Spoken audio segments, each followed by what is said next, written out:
atikala mfumu na mapate ya RDC, The King, Nkumu, leader, mfumu, compagnie africaine d'aviation Fly CAA, mosala salaka, kosepelisa ba passager na kitoko, sepelas toujours, wana mission mipesa, bakisa assurance ya sécurité na ba vol na nyonso, kasi tika tu bisabino ke, Fly CAA, amamika koko di koko na accent ko, na ponctualité, pe régularité, na CAA, ezalaka te, oh, ba yebisi yo vol, ekozana ba 9h, yo pe oyena ba kifunda na nyonso, okoma boye o, elongwe 9h, ekomi 14h, embadi, oya kobeta beta miso, loko la kapopo na aéroport, awa soki balobi 9h, etikali 9h, koya na yo kutu retard po, okolelebele pamba, ponctualité nde affaire na bango, et bongo côté régularité kutu tika na yo pardon, po ba vol eratakate, na ba fréquence nyonso, ya ba différents vols, na ba différentes destinations, et ezalaka respecté kitoko. Ah, Fly CAA, mojalisi, bana mboka na bapaya, esi bandima yo, mfumu, The King. Ngoma kokio bien so sepelaka kolanda info lingala journal ya peuple mbote na bino biskani ostubo so amina lombango tofongoli basango la biso ya jeudi 7 mars pour hotel sabino ndenge cour constitutionnel a signé mardi 5 mars pour na trancher na 8 affaires oyo ezolobe la conformité na constitution pe interprétation ya loi fondamentale par rapport ya décision ya CENI ya le 5 janvier 2024 oyo ezolobe la annulation ya ba élection législative provinciale, paix communale, paix suffrage na ba centre misusu héritier mapinemi apesi bino ba détail.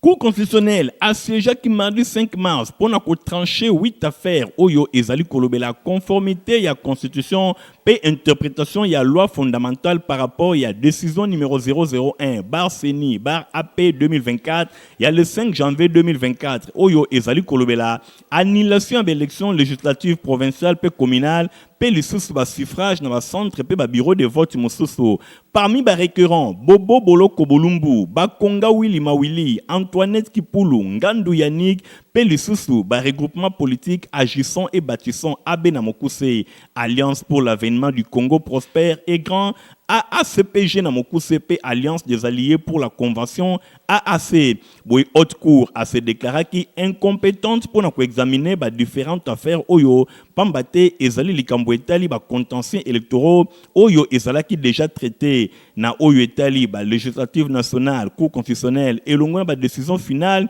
nyonse kozala rendu public le 23 mars ezali koya pona maloba na ye pona oyo etali requête ya Safiri Nganzi pona interprétation ya article 103 alinéa 2 ya relation oyo ezali kolobela article 5 alinéa 1 oyo ya constitution article 103 alinéa 2 pe ya loi fondamentale ezali kotalisa ke mandat ya député national ezali kobanda na validation ya pouvoir et pa ya assemblée nationale pe ezali kosila na installation ya nouvelle assemblée nationale nzokande article 5 alinéa liboso ezali kotalisa ke souveraineté ezali bongo et pa ya peuple pouvoir nyonso et outil et pas ya peuple pe azali ko exercer directement na voie ya référendum pour ba élection indirecte pe lisusu ba représentant na ye natina wana cour constitutionnelle aranda ki pe are mususu pour na kotalisa polele ke lokola CENI a organisé nanu ba élection te na territoire ya Rutshuru Masisi pe ya Kwamouth na province ya Mai-Ndombe et sengeli na ba député oyo bazalaka élu na 2018 bako siéger na assemblée nationale kino CENI a kozala en mesure ya organiser l'élection na territoire ya Masisi Rutshuru na province ya Nord Kivu pe na territoire ya Kwamouth na province ya Mai-Ndombe. Informateur de Jean Moussala Naye et sila ki population azozela sikoyo kopesa nani akozala bongo premier ministre pour na ko diriger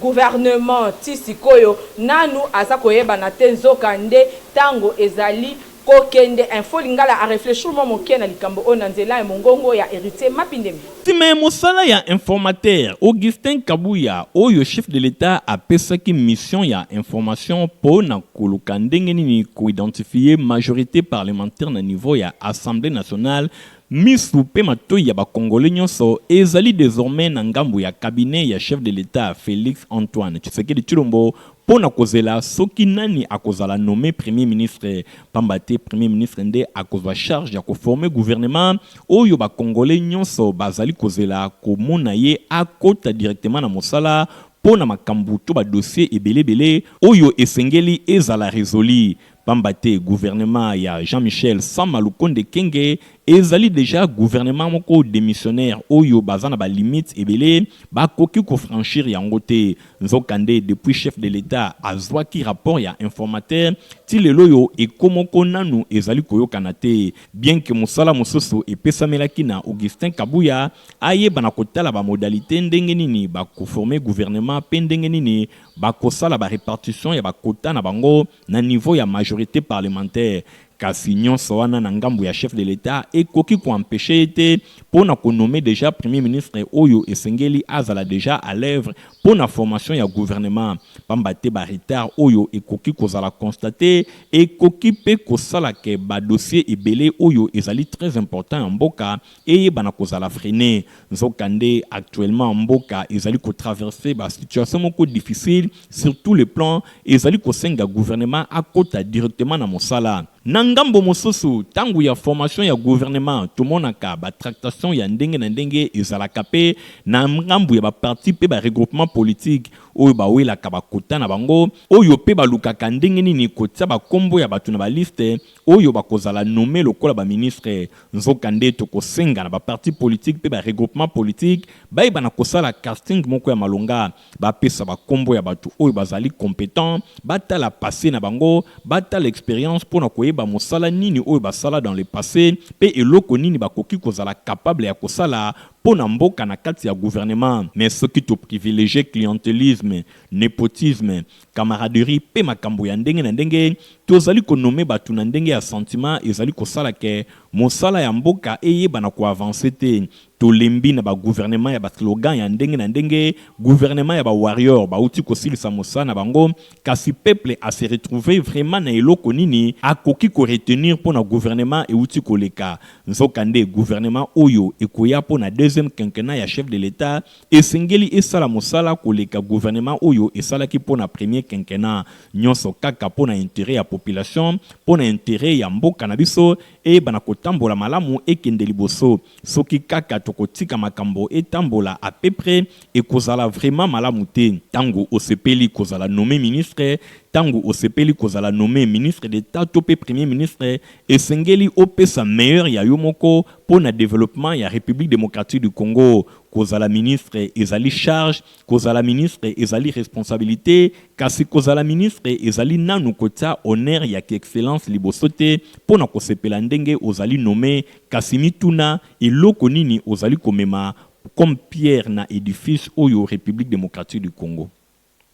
Quartier Badara eza na problème makasi na likambo etali bongo courant na mai population anza ko nyokoma na quartier oyo zwami bongo na commune ya Kim Yansele héritier Mapindemi Yannick Musiteki. Na quartier Badara, na commune Yansele, likambo ya pasi ezali kuna ezali likambo ya courant pe mai. Ba reporter ya Info Lingala ba betaki tour kuna ba constataki ba situation moko ya malamu te pona likambo etali courant insécurité ezali makasi awa na 18h ozali obligé ya kokima mbango kokota na ndako na yo pe molili moko eyaka na esika oyo ezali mawa awa na ville ya Kinshasa kokuta na ba situation oyo bana ya Badara balobi likambo etali mai pe awa kutu babosana bango bongo tangu ba reporter ya Info Lingala bakomaki sur place bango basepelaki mingi kobeta mbela enfin ke bakonzi ya mboka bayoka pe bango ba résoudre des problèmes ya courant pe mai na quartier Badara na commune ya Nsele. Awa to na quartier Badara 2 commune ya Nsele to fandi awa tangu mulai alors kamba malonga ezalaka te to tungisama concernant makambo ya mai courant emona na kate kaka ba promesse donc to zwaka elo côté alors yango wana to souffrir makasi omoni que l'eau c'est la vie bosikoyo mai emona na kate nini te nini ka promesse donc tozwaka pe yango te eza loko déjà ume ba to badara oye banto banjango na to mona ko rate to mona mai te donc tozana bosenga nango nde na moma ona mbula wa 2024 bako tshela biso ko bako tshela biso mai po se ça nécessairement ya so mata biloko ko ezate po tozo ba yeni courant ezate kozo mona tozana susa courant na mai bako tshela biso.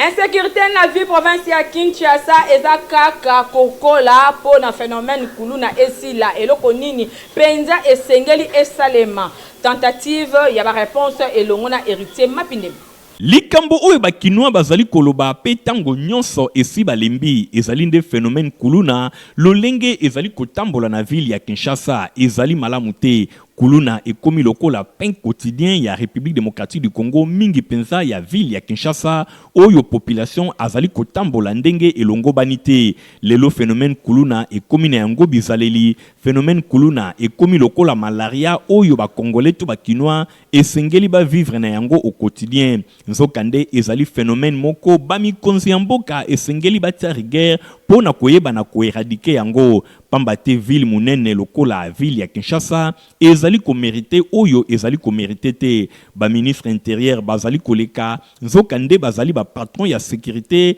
kasi soki na ville ya Kinshasa tozali capable ya ko sécuriser population te tuebite soki na ba province e kozala ndenge nini phénomène kuluna lelo esali ki na ba coin mususu ya ville ya Kinshasa batu batambola kalisusu te na 16h même na ba 10h topé ba 11h okoki kokota na ba coin mususu ba groupe ya ba brigand ba telemi bazali ko botola obiloko moto akolo bazali te ezape na ba coin mususu na ville ya Kinshasa ba police ba koma kalisusu te ata obengi bango ba kokoma te balobi kuna biso to kotaka te ba jeune ya kuluna nde bazali ko sala loi na bango bisika na bisika nzokande ville ya Kinshasa ezali diriger ville ya Kinshasa ezana mikonzi na yango ville ya Kinshasa ezana batu ya ndenge na ndenge oyo bazali komona phénomène oyo ezali koleka kasi boni ekomi na yango normal ville ya Kinshasa est-ce que eza problème ya ba élément ya la police est-ce que eza problème ya mentalité na bango est-ce que eza problème nini vraiment phénomène kuluna ezali kosila te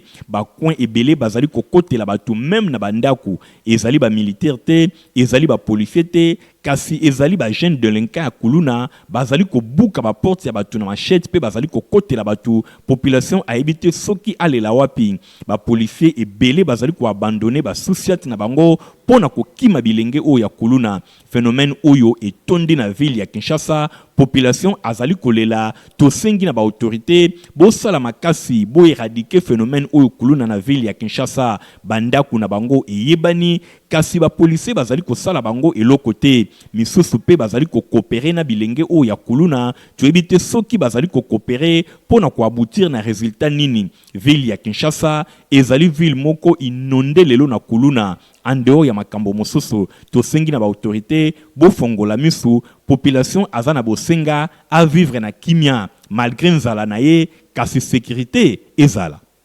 La reporter ya info lingala journal ya peuple pour la peuple babeta qui tourne na quartier Mikondo na commune ya Kimonseke et pas yuapi batalisi difficulté makasi o population azali nango ezali bongo likambo ya courant na mai héritier Mapindemi Yannick Musiteki. Mai pe courant ezali casse-tête ezali pasi na ndenge ya kosakana te tozali awa na quartier Mikondo na commune ya Kimbanseke population aleli pe balobi lolenge nini esengeli balela lisusu po ba autorité batala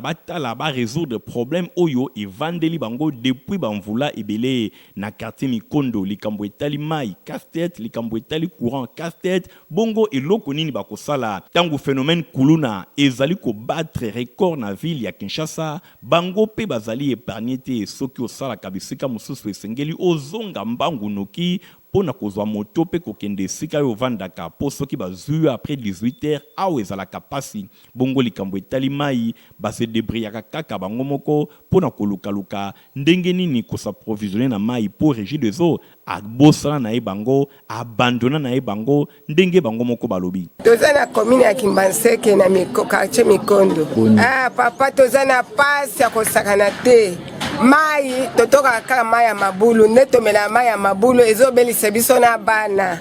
bakulu na koto oyo koloba kutu te bazokotela biso pona nini pona molili partout ezaka molili eza na ba 4 okutanaka makulunde bazobotola mbongo mpona nini mpona molili tozomona pasi papa tobanzi ke bana ya quartier Mikondo ndenge babeleli ba autorité bayoki bango pe bakosala quelque chose pona ko résoudre problème ya courant pe mai na quartier oyo babengi Mikondo na commune ya Kimbanseke. Population oya fandi na commune ya Kimbanseke mingi penza na quartier Bentankule e bazana problème makasi na likambo etali bongo mai na courant kutu basalela mingi mai ya rivière Twenge. Héritier Mapindemi. Quartier Betankule na commune ya Kimbanseke likambo etali mai awa ezali opesi mbwa aboyi bota la rivière Twenge oyo et traversa pe commune ya Kimbanseke e kendati na commune ya Masina. Population avandi nzinga ya rivière Twenge basunga makakaka na mai oyo botala bino moko komela mai oyo kosokola bilamba basani pe biloko ya ndenge na ndenge ezalaka kaka awa na rivière Twenge bongo mai ya boyi ndenge ezali komonana eske vi ezali vraiment na esika oyo pamba te kosokola bilamba pe biloko nyonso ezali kosalema awa eloko nini ya malonga esengeli tozela soki bokono te bo tosengi bakonzi bayokela biso mawa basutindela biso ata courant ata kotinda po nde toza boye tobandi mikolo ebele mai ezalaka te courant eza te tozeke kita na mai kuna na se tozeke nika bilamba na mai kuna mai bato nyonso bazomela bazotia bamakolo na kati mai vraiment eza te donc bakotiela biso ata baforage wana ekosala mwa bien batiela biso mai courant. Likambo etali courant pe na quartier Betankule na commune ya Kimbanseke ezali pe lisusu casse-tête population base santaka tango nyonso abandonné et pa ya ba autorité nzokande bazali pe disposé ya kozali sungi lokola na ba commune mususu ba vivre pe na mwa situation ya malamu mingi na likambo etali mai to courant. Professeur Dan Kuba Takana akendaki mikolo eleki kotika candidature na ye kuna na seni po na poste ya gouverneur ya ville province ya Kinshasa. Dan Kuba azali nani boyoka réponse elongo na Nathalie Kaila Kapenda pe Iganti. Prof Dan Kuba ozanani. Nazali professeur d'université, nazali pe recteur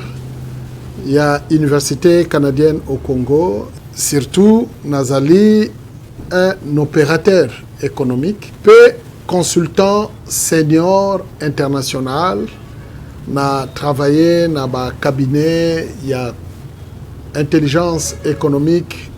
local alliance de BRICS. Pourquoi Kolukako diriger ville province à Kinshasa? Ville Nabiso ya Kinshasa est aujourd'hui menacée na instabilité. Instabilité due na ba défi oyo ville ezali na yango lokola problème ya insécurité ya kuluna tozali komona ba embouteillage problème ya logement problème ya salubrité aussi accès na ba service de base lokola mai lokola courant ou santé. En ce qui me concerne pour la ville ya Kinshasa nazali na vision ya munene pour répondre à nos besoins aussi pour améliorer qualité de vie ya bana Kinshasa. Oya munene ezali défi ya démographie. Ba perspective na yo pe vision na yo pour la ville et province à Kinshasa ezanini. Tu as un projet ya mégalopole. Mégalopole, eza peut-être combo ya sika batu bayoki na mégalopole et la kisi ndenge nini toko créer ville ya Kinshasa en partenariat na ba province environnante lokola Grand Bandundu, Grand Kasaï, na Congo central. Il faut qu'on crée ba zone industrielle na Grand Bandundu, na Congo central, pe na Grand Kasaï autour ya Kinshasa, pe kotonga ville mususu ya Kinshasa, place ya kotonga ngo ezakaka na Maluku. Na soki totongi na Maluku, tokotala bilanga wapi, batu bakolia ndenge nini. D'où projet ya mégalopole oyo toye nango pona bana Kinshasa parce que tozali na makoki ya ko mobiliser ba capitaux. Possible que professeur Dan Kuba a postulé na poste ya gouverneur ya ville province à Kinshasa aza bongo candidat indépendant. La couleur religion Bosengal Koyeba que dimanche 25 février ezala qui clôture ya tout premier séminaire biblique oyo ezala qui organisé na culte francophone ya paroisse Lembagar ya Kisenso. Héritier Mapinde Miladi Lando. Et bandaki mokolo ya lundi 19 février et outi koleka premier séminaire biblique ya culte francophone ya paroisse CAC Lembagar 1 na commune ya Kisenso. Yango ezalaki bongo clôturé dimanche 25 février 2024 na culte d'action de grâce oyo esalemaki na occasion. Orateur ezalaki révérend Philomène Umba ye autaki na paroisse francophone ya Matadi pour na animer pendant une semaine séminaire oyo. Thème na yango ezalaki malgré la loi le ciel peut tout changer malgré mobeko kasi lola ekoki kobongola makambo nyonso. Boye l'homme de Dieu a révélé ki message na ye atiraki yango na livre ya Esther chapitre 4 verset 16 à 5 P1 verset 2 alobelaki pe épître ya Paul epai ya ba Galate na mokanda ya Galate chapitre 5 verset 1 à 2 alobelaki basin du temps oyo ezali bongo parmi ba délivrance mosusu oyo ezali projet monene ya Nzambe pona ba chrétien na arrivé ya Jésus-Christ asalaki bongo na ba oyo akomisi bango ba héritier ba ye kosilisa contestation ndenge pasteur Umba asoliniaki na mbula makasi ebandai kobeta ba applaudissement ba fidèle ezalaki vraiment au rendez-vous oyo bayaki ebele pona circonstance pe bazalaki ba invité ya ndenge na ndenge bayaki pe bayambamaki kitoko pona koyoka message après prédication elandisamaki na mot de circonstance ya évangéliste itinérant honorable Neron Mbungu ye encourageaki ba frère pe ba sœur oyo bayaki na culte oyo ezali coexister paroisse oyo depuis 1984 na ngambo mosusu a félicitaki pe a remerciaki révérend Philemon Umba pona ko animer na ndenge ya malamu séminaire oyo et se clôturer na ndenge ya Sengo Makasi mokolo ya dimanche 25 février. Deuxième séminaire ya culte oyo ekosali mabongo na temple oyo na paroisse nouvellement acquise oyo misala ezali kosalema. Bosimbake intervenant na deuxième position président général ya ba laïque ya 18e CAC ye abengisamaki na célébration pe alobi azalaki honoré poete azalaki invité na séminaire oyo ya Makasi et yo ko inauguré elan mosusu na ndenge na ye. Alobi ezali défi pe détermination ya comment na peuple ko réaliser rêve na bango pe ba ambition ya Makasi. A profitaki na occasion oyo diacre Claude Mbumba Mabika ye a promettre soutien ya Makasi na laïka communautaire oyo bongo azali ko diriger yango pourvu que gloire et bana kopesama et pa yanzambe ndenge a précisaki premier diacre ya communauté membre ya église du Christ au Congo ye ashitaki na kotondaka ba principe sacro-saint Dieu d'abord avant toute chose. Troisième P, dernier intervenant, ezalaki bongo, ingénieur Marc Hulot, ye a félicité ki culte oyo francophone ya Lembagar 1, nandenge ba outi ko totalisé 40 ans d'existence. Coordonnateur ya ba paroisse culte francophone protestant ya CAC, a reconnaître que numériquement Lembagar 1,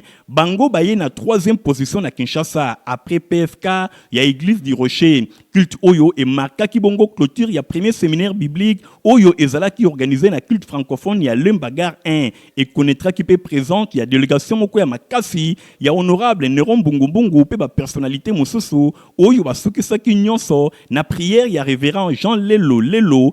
ou azali coordonnateur ya district ecclésiastique une centrale pe pasteur titulaire ya paroisse oyo tuti kotangela bino na micro ya info lingala boyo ka ba pasteur ndenge balobaki atako ubeko ezali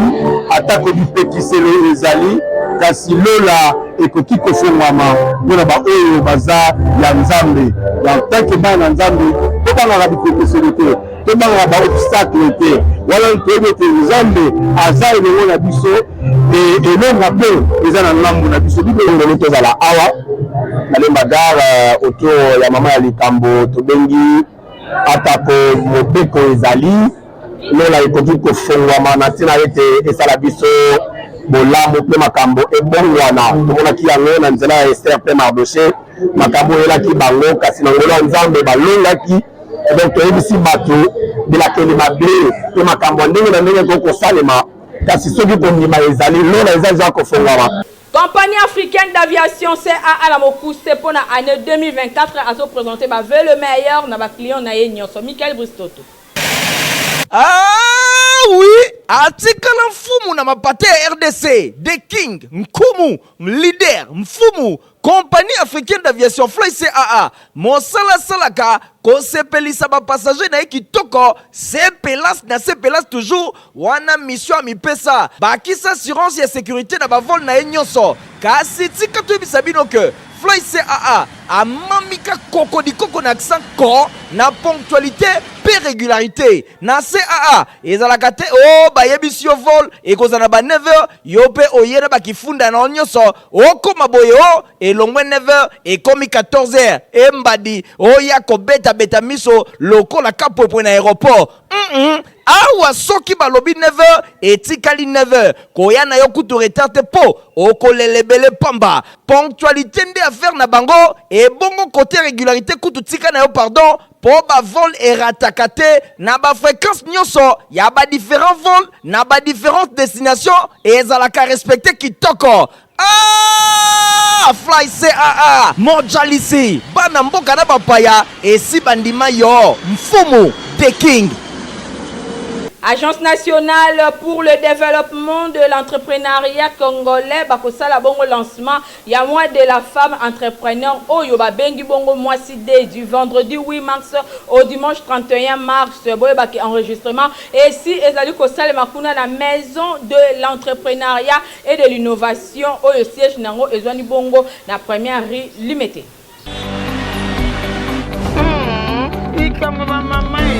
Sous les hauts patronage, il y a chef de l'État, Félix Antoine Tshisekedi Tshilombo, Anadek, Bazali Kosala, lancement, il y a mois de la femme entrepreneur, Oyo Babengi Mwasi Day, Kobanda vendredi 8 mars, Kino dimanche 31 mars 2024, et Koyinda Mabe, et Kozala Pera contre, il y a ma femme passionnée du numérique dans Mitop Bibi Digi, Bakonkou, il y a push avec AIM, Bakosala P lancement, il y a plateforme numérique, il y a Anadek, mois de la femme, et Koyinda Nandenge ya Kosakanate, Anadek, Ezali Nini, Anadek, Ezali Bongo, Agence nationale de développement de l'entrepreneuriat congolais, Boyoka bien, ba enregistrement, et si Ebandi, Yango Ezali Kosalema, na maison de l'entrepreneuriat et de l'environnement, na première illimitée, Yambala Oyo, Nde Mwasi Day, Anadek, Likambo ya entrepreneuriat, Yaba maman, Anadek, Likambo nde Yaba maman. Anadek, Likambo ba maman.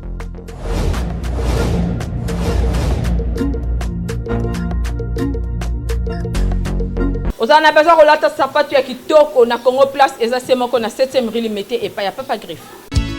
Papa sinangai eutako apio.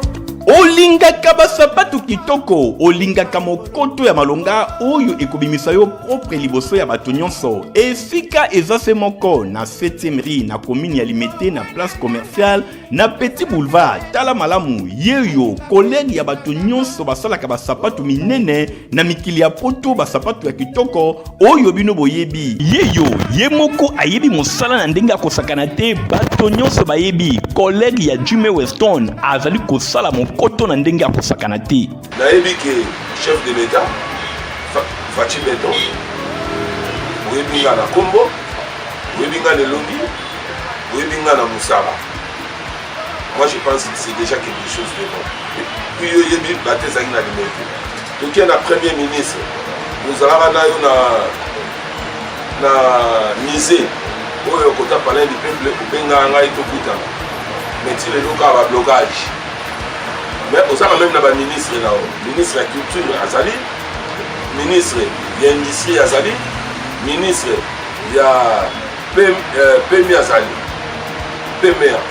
Mais pourquoi tu es au Tchanga Maboko, on a diminué le taux de chômage. Pour nous les hommes, par contre, on n'a pas Patrice pour diminuer le taux pour encadrer jeunesse, pour transformer Bango, si vous avez pour ça la sapate. Est-ce que on a besoin de ça pour nous? Je ne pense pas. Automatiquement, à Oluka, Azala, responsable pour qu'il y ait des familles. Mais pourquoi? Dans ça, il était pourquoi? Dans ce cas-là, on a fait un Argentine au delà. Adjoint ils allaient chez Gogo Moulumba, fils gouverneur Argentine au delà. Nous avons même bonne foi. Alors, nous avons pas chef de l'État, n'a pas essayé mon compte, on a dit que ma politique, moi, ma caméra. Mais il fait qu'il bonne foi, on va autorité, nous soutenir bas en haut. Moi, je pense que nous sommes à effort. Et ça, devoir, on a dit nous. On a devoir, on a la salle. Ceux qui étaient dans la 7e rue, place commerciale, dans le petit boulevard, place partie, soit on a pu nous sur mon ambassade à Doura, pour le monde a la présence de la salle. Nous avons bien organisé. Nous avons des candidats, nous avons l'État, le but de soutenir, il y a un abîme. Mais, il faut soutenir un avis. Bon, je comprends, quand le client nous soit contre Dakar,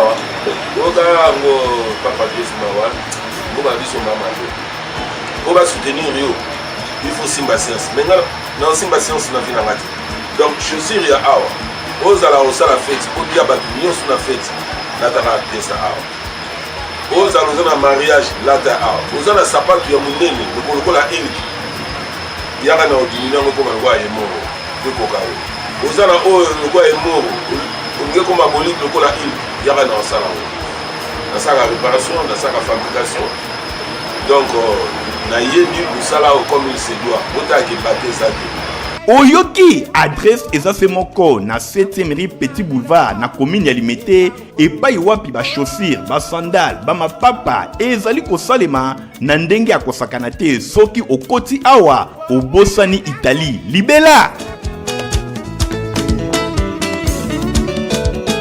Et on est ici le quartier journal, il y a peu de peuple, il y a jeudi 17 mars, yangoyo. Et comme il a souka, merci Mingi, Narit Kindu, Oya Kumbelaki, Bongo édition, Ezal, et pas Yuapi Azaki assisté, et pas ya Midjo Mabasi, Boye Bakena Smart Caméra, Tozaki, Bongo na Igan, Tingi, montage, Simamaki, na Christian Kangeben, Nipe Fabou Sulundo, mi journal, à peu pour la peuple, Ezalaka supervisé, et pas ya hérité, ma pinde, mi coordonné par Stéphane Skande Bandeko. Boti Kalamalamo, au revoir.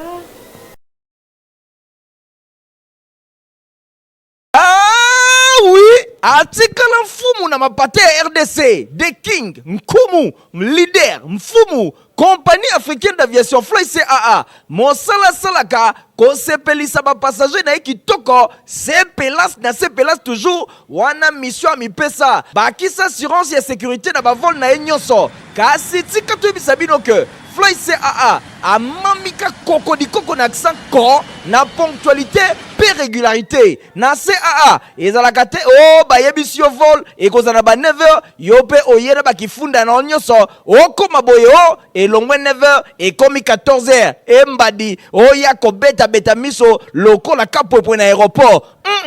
awa soki balobi 9h etikali 9h koya na yo kutu retard te po okolelebele pamba ponctualité nde affaire na bango et bongo côté régularité kutu tika na yo pardon po ba vol eratakate na ba fréquence nyonso ya ba différents vols na ba différentes destinations et ezalaka respecter kitoko. Fly CAA mojalisi bana mboka na bapaya esi bandima yo Mfumu The King